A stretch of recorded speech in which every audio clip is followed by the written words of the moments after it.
پروسەیا دەنگدانê بۆ hilbijartina Serokê Sûriyê ji heftê sibehê ve dest pê kiriye.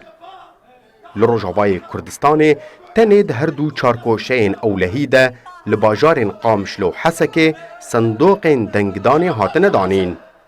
û alîgirên rejîma Sûriyê dengdanê dikin. ديمقراطي بري فان أحداث قالك يهبو بري في حربي بشتي حربي حريك وهاتو وحرية أخوة طبقان بس أنا بشتي انتخاباتها إن شاء الله حرية شباب وديمقراطيات وأم كرد وعرب وسريان أم ضد أبدا أي عشير بن أي أصل بن أم قش يكن أم وحدة وطنيين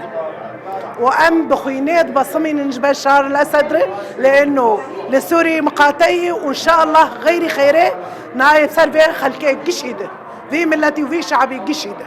وبنروح بالدم نفديك يا بشار بخوينات أم بصمين Partiyên Rêveberiya Xweser van hilbijartina napiştjirînin û tudan pêdanê jî pê nakin û dibêjin ev hilbijartin tu çareseriyê bo krîza Sûriyê nayîne. Lê berova jî wê dirêjkirinê ji krîzê re. Her wiha didin zanîn ku hîn jî rejîm bi hişmendiya ewlekarî Sûriyê giştî birêve dibe.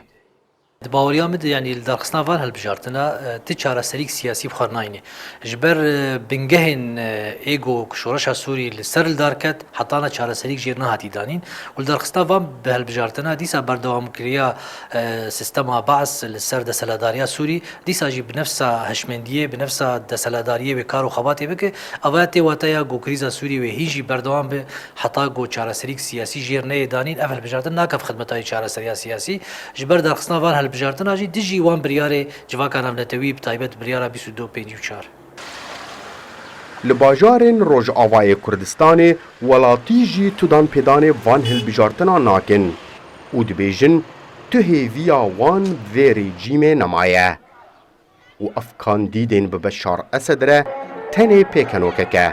û tekez dikin jî ku dîsa Beşar